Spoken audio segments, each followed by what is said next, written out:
प्यारे बच्चों, ब्रेक के बाद फिर मिलते हैं। बीच में कोई टेक्निकल समस्या आ जाने के कारण बंद करना पड़ा। तो हम बात कर रहे हैं कि हिंदी व्याकरण में क्या पढ़ें, क्या हमारे पाठ्यक्रम में है, कितना पढ़ना है और कब पढ़ना है, किस रूप में पढ़ना है, ये सब जानकारी आप लोगों को होनी चाहिए। सबसे पहले व्याकरण की शुरुआत होती है भाषा के साथ। भाषा में व्याकरण क्या है, लिपि क्या है और भाषा क्या है, तीन चीजें आती है। पहला मैं स्पष्ट कर देना चाहता हूं आपको, भाषा क्या है, दूसरा व्याकरण क्या है और तीसरा लिपि क्या है। इन तीन चीजों का अध्ययन सबसे पहले चैप्टर में करेंगे। भाषा क्या है? अगर हम उस दृष्टि से देखा जाए तो भाषा क्या है, समझने और समझाने के ढंग को बहुत साधारण सी भाषा में कहेंगे कि ये भाषा है। मैं कोई बात कहूं, आप तक पहुंच जाए, आप उसको समझ सकें, और मैं कुछ कहूं आपको और आप समझ जाए, आप कुछ कहें और मैं समझ जाऊं।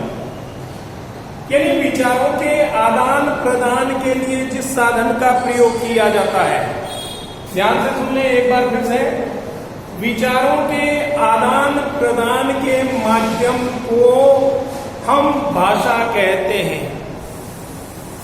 जो विचार मैं आपके सामने प्रस्तुत कर रहा हूं, आप मेरे विचारों को समझ रहे हैं और उसको कार्य रूप में परिणित कर रहे हैं, और दूसरा आप उसके प्रत्युत्तर में कुछ कह रहे हैं और मैं समझ रहा हूं।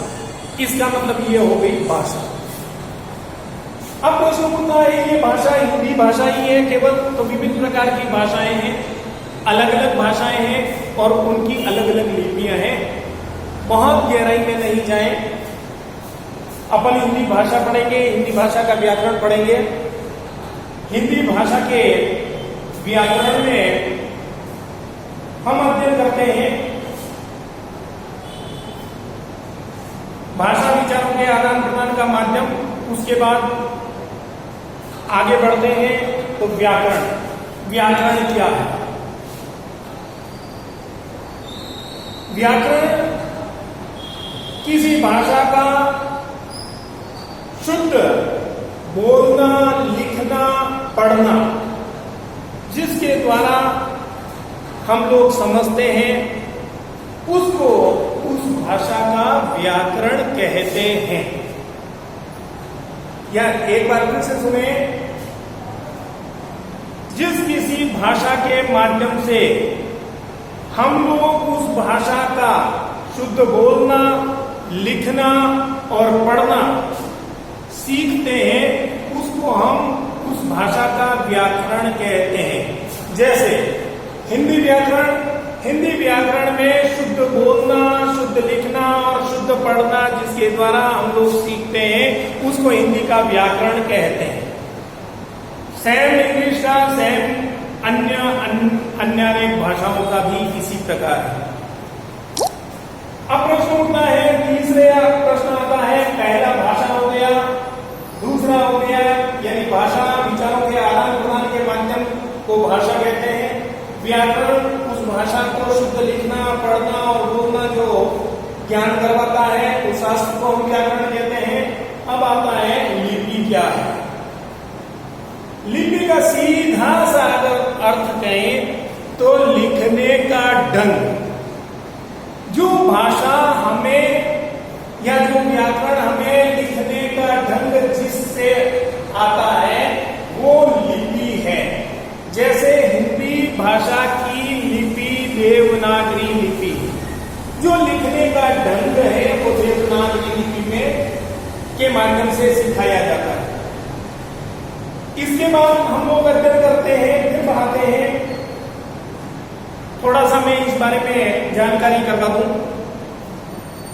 मानव जाति के विकास के सुदीर्घ इतिहास में सर्वाधिक महत्व संप्रेषण का माध्यम रहा है, और संप्रेषण का मतलब होता है विचारों का आदान प्रदान, और वह माध्यम है भाषा।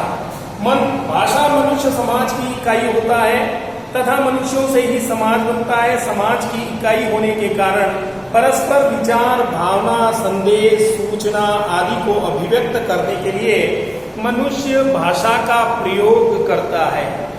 यह भाषा चाहे सांकेतिक रूप में हो, मौखिक रूप में हो, लिखित रूप में, ये आपको भाषा के माध्यम के द्वारा ज्ञान होता है। भाषा के कितने भेद हैं तो उसमें लिखेंगे 3 भेद होते हैं। पहला, संकेत के द्वारा। मैंने अगर किसी बच्चे को केवल और केवल इशारा किया तो आप समझ जाएंगे कि हमें अध्यापक जी बुला रहे हैं और मुझे जाना है बिना किसी पूछे। तो जैसे ही मैंने हाथ से संकेत किया, इसका मतलब अध्यापक जी मुझे अपनी ओर बुला रहे हैं। दूसरा होता है भाषा का दूसरा रूप अगर देखें तो मौखिक रूप से मैंने आवाज दी और आप लोग मेरे पास आ गए। इसका मतलब हो गया कि मैंने जो विचार व्यक्त किए थे, मैंने जिस साधन का काम लिया, वो हो गया उस भाषा का रूप। और तीसरा होता है, पहले पुराने जमाने में या पुराने समय में अगर देखा जाए तो अक्सर हम लोग चिट्ठी लिखा करते थे। अगर अपने कोई रिश्ते नाते बाहर रहते, उनको हम लोग चिट्ठी भेजा करते थे और चिट्ठी में उसका संपूर्ण उल्लेख कर देते थे, पूरी उसकी डिटेल बता देते थे। तो उसे पता चलता हमें कि वहां कैसे हैं, मैं यहाँ पर कुशल हूं और ईश्वर से प्रार्थना करता हूं कि आप भी हमारी तरह वहां पर सकुशल होंगे। अत्र कुशलम तत्रास्तु, मैं यहाँ पर कुशल हूं और आप भी वहां पर कुशल होंगे। ये तीसरा रूप आया लिखित रूप, यानी भाषा के 3 रूप आ गए हैं। पहला हो गया सांकेतिक, दूसरा हो गया मौखिक और तीसरे में जाकर के काम में लिया तीसरा साधन लिखित। यानी किसी बच्चे को, जब बच्चा अबोध होता है उस समय आपने देखा होगा कि बच्चा बोलता नहीं है, लेकिन जब वो बच्चा माँ के पास जाता है, बच्चा रोता है, बच्चा चिल्लाता है, तो उसके एक्शन को देख करके माँ या उसके पेरेंट्स या उसके जितने भी आसपास हैं लोग हैं, वो समझ जाते हैं कि बच्चे को पानी पीना है, बच्चे को बाहर जाना है, बच्चे को माँ को बुलाना है, आदि आदि। तो ये सांकेतिक माध्यम से, बच्चा जब छोटा था संकेत के माध्यम से वो समझा दिया। बच्चा थोड़ा सा बड़ा हुआ, मौखिक अभिव्यक्ति करने लगा, और बच्चा उससे बड़ा हुआ, स्कूल जब उस माध्यम बना तो उस समय कोई भी संदेश था वो लिखित रूप में संप्रेषित करने लगा। यहाँ तक बात आती है भाषा की। भाषा क्या है, भाषा के कितने रूप है, ये मैंने आपको समझा दिया। दूसरा अपन अध्ययन करते हैं, व्याकरण पर जाते हैं। व्याकरण क्या है? व्याकरण जैसा मैंने कहा, किसी भाषा का शुद्ध बोलना, शुद्ध लिखना और शुद्ध पढ़ना। ये जो शास्त्र सिखाता है वो होता है उस भाषा का व्याकरण। अब व्याकरण क्या है देखिए,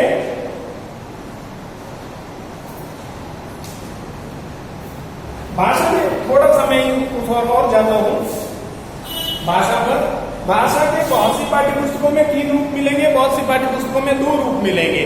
सांकेतिक भाषा का उल्लेख हो सकता है, बहुत सी पुस्तकों में हो और बहुत सी पुस्तकों में नहीं हो। बहुत सी पुस्तकों में नहीं होगा। जब छोटी क्लास की पुस्तकें पढ़ेंगे तो उसमें 3 रूप होंगे, क्योंकि संकेत का उसमें अत्यधिक महत्व होता है, तो इसलिए वहां पर सांकेतिक भाषा का भी प्रयोग किया जाता है। लेकिन थोड़ी सी बड़ी क्लासों में आएंगे तो केवल और केवल वहां सांकेतिक माध्यम को लुप्त कर दिया जाएगा और वहां पढ़ेंगे केवल मौखिक भाषा और लिखित भाषा, क्योंकि वहां पर जो साधन काम में लेते हैं, बच्चा स्कूल आने लग गया है, इसका मतलब मौखिक अभिव्यक्ति करने लग गया है, और बच्चा जब पढ़ने लग गया है तो उस समय लिखित अभिव्यक्ति, तो उस समय 2 रूप काम में लेते हैं। इसलिए बड़ी क्लास में जैसे ही पढ़ने लगेंगे, 6 to 12 तक की क्लास की व्याकरण देखेंगे तो वहां पर आपको देखने को मिलेगा कि हमें भाषा के केवल और केवल 2 रूप है, मौखिक और लिखित। जब हम आपस में बातचीत करते हैं तो मौखिक भाषा का प्रयोग करते हैं, पत्र, लेख, पुस्तक, समाचार पत्र आदि में लिखित भाषा का प्रयोग करते हैं। विचारों का संग्रह भी हम लिखित भाषा में करते हैं, ये हम लोगों ने देखा है। इसके बारे में थोड़ी सी जानकारी और कर लेते हैं। मूलतः सामान्य जनजीवन के बीच बातचीत में मौखिक भाषा का ही प्रयोग किया जाता है। इसे प्रयत्नपूर्वक सीखने की आवश्यकता नहीं होती है। ये आपसी वातावरण के माध्यम से बच्चा सीख जाता है या बच्चा उसको ग्रहण कर लेता है। बल्कि जन्म के साथ बालक द्वारा परिवार व समाज के संपर्क तथा परस्पर संप्रेषण व्यवहार के कारण स्वाभाविक रूप से ही मौखिक भाषा सीखी जाती है, जबकि लिखित भाषा की वर्तनी और उसी के अनुरूप उच्चारण प्रयत्न पूर्वक सीखना पड़ता है। देखिए तो दूसरी बात अपन अध्ययन करते हैं। पहला मौखिक हो गया। मौखिक में बहुत सा है, संप्रेषण के माध्यम से, विचारों के आदान प्रदान के माध्यम से, आपसी वातावरण के माध्यम से सीख लेते हैं। लेकिन जब आगे जाते हैं, बच्चा स्कूल जाता है, तो सबसे पहले उसको सिखाया जाता है बेटा ऐसे बनाओ, फिर ऐसे बनाओ, और इस तरह से लिखित अभ्यास करवाया जाता है। इसका उच्चारण करो, ये कहाँ काम में लिया जाता है, कब लिखा जाता है, आदि आदि। काफी लंबा है, इस विषय पर ज्यादा चर्चा नहीं कर रहे। संपर्क में तथा परस्पर संप्रेषण व्यवहार के कारण स्वाभाविक रूप से मौखिक भाषा सीखी जाती है, जबकि लिखित भाषा की वर्तनी और उसी के अनुरूप उच्चारण प्रयत्न पूर्वक सीखना पड़ता है। मौखिक भाषा की ध्वनियों के लिए स्वतंत्र लिपि चिन्हों के द्वारा ही भाषा का निर्माण होता है।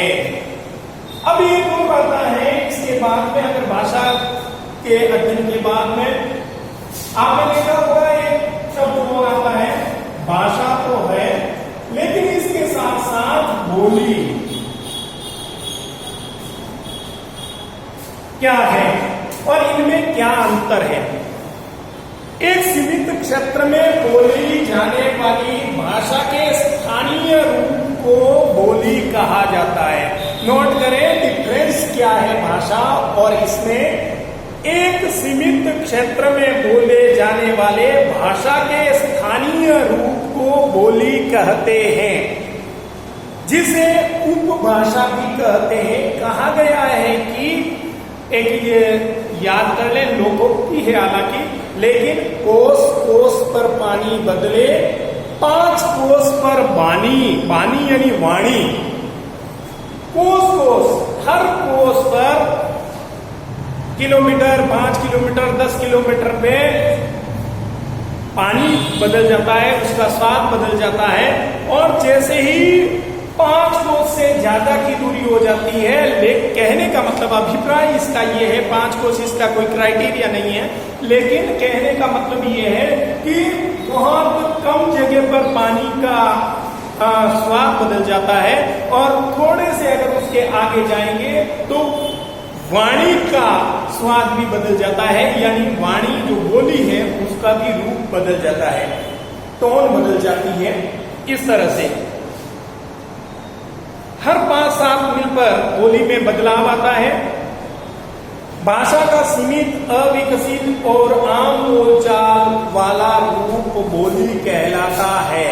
बहुत क्लियर कर देना चाहता हूं मैं आपके सामने कि भाषा का सीमित, छोटा रूप, अविकसित रूप हो जिसका कोई व्याकरण नहीं, अविकसित का मतलब है जिसका कोई व्याकरण न हो, तथा आम बोलचाल वाला रूप बोली कहलाता है, जिसमें साहित्य रचना नहीं होती है तथा जिसका कोई व्याकरण नहीं होता है, वह शब्दकोश भी नहीं होता है, जबकि भाषा विस्तृत क्षेत्र में बोली जाती है। मैंने जैसा कि पहले बताया था, जैसे ही भाषा मैंने पढ़ाया था उस समय तुरंत बता दिया था कि भाषा वो है जिसका व्याकरण हो, यानी किसी भाषा का शुद्ध रूप, शुद्ध लिखना, पढ़ना और बोलना जिस के माध्यम से हम लोग सीखते हैं, वो ज्ञान करवाता है व्याकरण। उसमें साहित्य लिखा जाता है किसी बोली का संरक्षण तथा अन्य कारणों से यदि क्षेत्र विस्तृत होने लगता है तथा उसमें साहित्य लिखा जाने लगता है तो वह भाषा बनने लगती है तथा उसका व्याकरण निश्चित होने लगता है। यानी बोली का विकसित रूप है, परिमार्जित रूप है, उसका मजा हुआ रूप है, वो आगे जाकर के भाषा का रूप धारण कर लेता है। हिंदी की बोलियां कौन कौन सी है, क्योंकि अपन अध्ययन कर रहे हैं हिंदी भाषा के बारे में, हिंदी भाषा के व्याकरण के बारे में, हिंदी भाषा की लिपि के बारे में, तो हमें मालूम होना चाहिए कि इनकी बोलियां क्या है, कौन कौन सी है और ये किस किस क्षेत्र में बोली जाती है। हिंदी केवल खड़ी बोली का ही विकसित रूप नहीं है, बल्कि जिसमें अन्य बोलियां भी समाहित है, जिनमें खड़ी बोली भी शामिल है। ये निम्न प्रकार है। पूर्वी हिंदी, जिसमें पूर्वी हिंदी में नोट करते रहे आप लोग, अवधी, बघेली तथा छत्तीसगढ़ी शामिल है।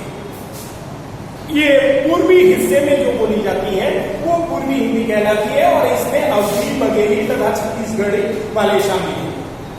पश्चिमी हिंदी में खड़ी बोली, ब्रज, बांगरू जिसको हरियाणवी भी कहा जाता है, बूंदेली तथा कन्नौजी शामिल है। तीसरा है बिहारी की प्रमुख बोलियां मगही, मैथिली तथा भोजपुरी है। राजस्थानी की मेवाड़ी, मारवाड़ी, मेवाती तथा हाड़ौती बोलियां शामिल हैं। कुछ विद्वान मालवी, ढूंढाड़ी तथा बागड़ी को भी राजस्थानी की अलग बोलियां मानते हैं। पहाड़ी की गढ़वाली, कुमाऊनी तथा मंडियाली बोलियां हिंदी की बोलियां हैं। इन बोलियों में मेल से बनी हिंदी ही 14 दिसंबर 1949 को भारत की राजभाषा स्वीकार की गई। विभिन्न बोलियों के मेल से बनी हिंदी की भाषाई विविधता के कारण ही हिंदी के क्षेत्रीय उच्चारण में विविधता पाई जाती है। ये हुआ हिंदी भाषा क्या है, हिंदी भाषा के कितने रूप हैं, कितने भेद हैं और हिंदी भाषा की कौन कौन सी बोलियां हैं और ये बोलियां कहां पर बोली जाती है, इसके बारे में अपन ने अध्ययन किया। इसके बाद में आता है तीसरा व्याकरण। हिंदी व्याकरण, हिंदी भाषा और व्याकरण के बारे में यदि अध्ययन किया जाए तो हिंदी व्याकरण हिंदी भाषा को शुद्ध रूप से लिखने और बोलने संबंधी नियमों की जानकारी वाला शास्त्र है। जैसा मैंने पहले बताया है, किसी भाषा का शुद्ध बोलना, शुद्ध लिखना और शुद्ध पढ़ना, जिसके माध्यम से जो शास्त्र हमें ज्ञान करवाता है, इन तीनों चीजों का, शुद्ध बोलना, शुद्ध लिखना और शुद्ध पढ़ना, इन तीनों चीजों का जो शास्त्र ज्ञान करवाता है, उसको उस भाषा का व्याकरण कहा जाता है। हिंदी भाषा का व्याकरण भी कुछ इसी प्रकार है। किसी भाषा को जानने के लिए उसके व्याकरण को भी जानना बहुत आवश्यक होता है। हिंदी की विभिन्न ध्वनि, वर्ण, पद, पदांश, शब्द, शब्दांश, वाक्य, वाक्यांश आदि की विवेचना तथा उनके विविध घटकों, प्रकारों का वर्णन हिंदी व्याकरण में किया जाता है। इन भागों का इसमें उल्लेख किया जाता है। हिंदी व्याकरण को मोटे तौर पर वर्ण विचार, शब्द विचार, वाक्य विचार आदि 3 वर्गों में विभाजित कर इनके विभिन्न पक्षों पर विचार किया जाता है। उसके बाद में आता है हिंदी भाषा व्याकरण के अध्ययन के बाद तीसरा जो मैंने बताया है, लिपि क्या है। लिपि के बारे में अध्ययन करते हैं। नागरी लिपि का परिचय, चूंकि इसको देवनागरी लिपि कहा जाता है। हिंदी भाषा के को जिस रूप में लिखा जाता है वो लिपि कहलाती है और इस लिपि का नाम देवनागरी लिपि। देवनागरी लिपि इसलिए कहा जाता है क्योंकि पहले संस्कृत भाषा का विकास हुआ था, उसको परिमार्जित किया था और उससे उद्भव होकर के हिंदी भाषा का उद्भव हुआ। इस कारण से पहले संस्कृत को आपने सुना होगा देववाणी के नाम से बोला जाता था। देववाणी यानी देवनागरी लिपि, और उसको जो देववाणी जो थी उसको उसी का लिखित रूप जब काम में, क्योंकि लिपि जो है लिखने का रूप है, तो इसीलिए जो देववाणी है, देववाणी को जब लिखित रूप में लिया गया हिंदी में तो उसको देवनागरी लिपि कहा जाने लगा। भाषा की ध्वनियों को जिन लेखन चिन्हों में लिखा जाता है उसे लिपि कहते हैं, अर्थात किसी भी भाषा की मौखिक ध्वनियों को लिखकर व्यक्त करने के लिए जिन वर्तनी चिन्हों का प्रयोग किया जाता है वह लिपि कहलाती है। संस्कृत, हिंदी, मराठी, कोंकणी, नेपाली आदि भाषाओं की लिपि देवनागरी है। इसी प्रकार अंग्रेजी की रोमन, पंजाबी की गुरुमुखी तथा उर्दू की लिपि फारसी है। भारत सरकार के अधीन केंद्रीय हिंदी निदेशालय ने अनेक भाषाविदों, पत्रकारों, हिंदी स्वयंसेवी संस्थानों तथा विभिन्न मंत्रालयों के प्रतिनिधियों के सहयोग से हिंदी की वर्तनी को देवनागरी में एक मानक के रूप में तैयार किया है, जो सभी हिंदी प्रयोक्ताओं के लिए समान रूप से मान्यता प्राप्त है। कुछ बातें ऐसी हैं जो इसमें दी गई है, लेकिन हम लोग उसका अध्ययन करेंगे नेक्स्ट कालांश में, क्योंकि वो चीजें उससे रिलेटेड है। अभी उस चीज को आप समझ नहीं पाएंगे। केवल आज जो हम लोगों ने अध्ययन किया है, 3 चीजों का महत्वपूर्ण 3 चीजों का अध्ययन किया है, भाषा, उसका व्याकरण और उसकी लिपि। भाषा क्या है, व्याकरण क्या है और लिपि क्या है, 3 चीजों का प्रयोग किया है और उसी का हम लोगों ने अध्ययन किया है। उसके बाद हम लोग नेक्स्ट जो अध्ययन करेंगे, जहां से शुरुआत होती है व्याकरण की शुरुआत। अभी व्याकरण की शुरुआत नहीं हुई, व्याकरण की वो केवल हम लोगों ने समझा है कि आखिर व्याकरण क्या है, आखिर जिस भाषा को हम लोग उपयोग में लेते हैं वो भाषा क्या है और उसकी लिपि क्या है। अभी व्याकरण की शुरुआत नहीं हुई है। व्याकरण की शुरुआत होगी जहां हम लिखने का, क्योंकि अभी शास्त्र सम्मत कोई बात नहीं होगी, अभी लिखने तक हम लोग नहीं पहुंचे।